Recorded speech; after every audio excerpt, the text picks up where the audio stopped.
भारतीय संविधान के बारे में चर्चा करेंगे और देखते हैं कि किस तरीके से हमारा भारतीय संविधान की रचना हुई और उसके बारे में चर्चा करेंगे। जैसा कि आपको दिख रहा होगा, राज व्यवस्था भारतीय राज व्यवस्था किस तरीके से राज व्यवस्था हमारी बनी है। और किसी भी देश की राज व्यवस्था सुचारू रूप से चलाने के लिए कुछ ना कुछ नियम कानून बनता है, विधान बनता है। तो प्रत्येक देश के लिए जो चलाने के लिए संविधान है। संविधान क्या है, आओ हम चर्चा करते हैं कि संविधान क्या है। सबसे पहले हमें जानना होगा कि संविधान क्या है। तो जैसा कि लिखा गया है, किसी देश की सामाजिक, राजनीतिक, धार्मिक एवं सांस्कृतिक व्यवस्था के अनुरूप सरकार की नीतियों एवं कार्यों को संचालित करने की वैधानिक प्रक्रिया को संविधान कहते हैं।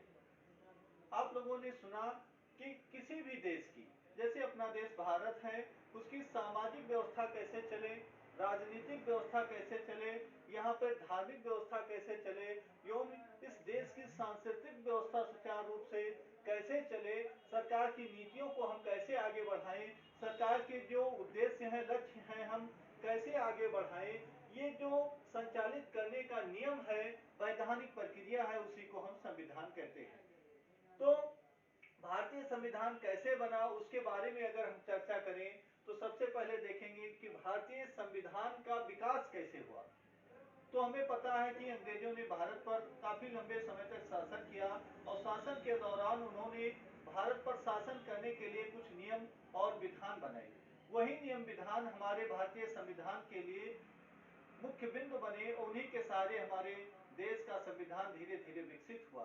अब देखते हैं सबसे पहले कि भारतीय संविधान का विकास जो है, अगर हम देखें तो रेगुलेटिंग एक्ट 1773 ईस्वी से इसकी शुरुआत मानी जाती है। यानी सबसे पहले जो भारतीय संविधान के बारे में नियम कानून बना, वो रेगुलेटिंग एक्ट 1773 को माना जाता है।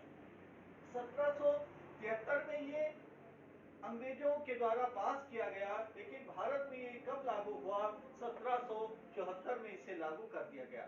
यानी रेगुलेटिंग एक्ट भारत में 1774 में लागू किया गया। और इस रेगुलेटिंग एक्ट के कुछ विशेष प्रावधान आपको हम बता रहे हैं। जैसे पहला प्रावधान है, 1773 में जब ये पास हुआ तो कलकत्ता में सुप्रीम कोर्ट की सबसे पहले स्थापना की गई। सुप्रीम कोर्ट यानी सबसे उच्च कोर्ट होता है। उस समय जो भारतीय सुप्रीम कोर्ट था वो कहाँ था स्थित, वो कलकत्ता में स्थित हुआ। जैसे वर्तमान में नई दिल्ली में है, लेकिन उस समय अंग्रेजों के टाइम में सुप्रीम कोर्ट की स्थापना 1773 के रेगुलेटिंग एक्ट की सहायता से कलकत्ता में की गई।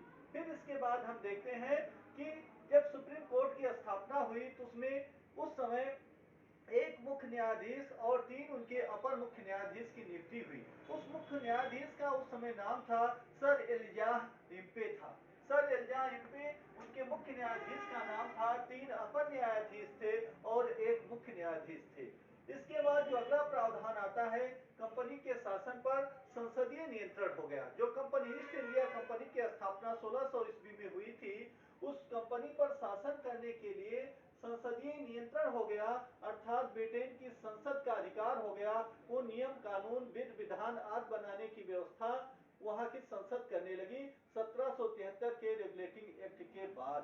इसके बाद हम देखते हैं कलकत्ता के गवर्नर को, उस समय 3 प्रेसिडेंसियां थी, बंगाल और बंबई और मद्रास, जिसमें क्या किया गया कि कलकत्ता के गवर्नर को बंगाल, बिहार और उड़ीसा के लिए विधि बनाने का अधिकार मिल गया। जो कलकत्ता का गवर्नर था उसे बंगाल पर कानून तो बनाना ही था, बिहार पे भी बनाया और उड़ीसा पे बनाया, अर्थात इन तीनों स्थानों के लिए वो विधि बनाने का अधिकारी बन गया। किस एक्ट के द्वारा, 1773 के रेगुलेटिंग एक्ट की सहायता से। फिर उसके बाद अगला पॉइंट आता है, मद्रास एवं मुंबई प्रेसिडेंसी को कलकत्ता प्रेसिडेंसी के अधीन कर दिया गया, जिसका प्रमुख एक गवर्नर जनरल होता था। यानी मद्रास और मुंबई प्रेसिडेंसी, एमबी अर्थात मद्रास और बम्बई प्रेसिडेंसी को हम के अर्थात कोलकाता के अधीन कर दिए।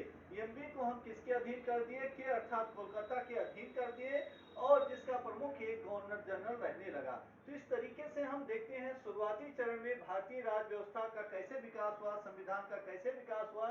तो सबसे मुख्य बिंदु आता है 1773 का रेगुलेटिंग एक्ट।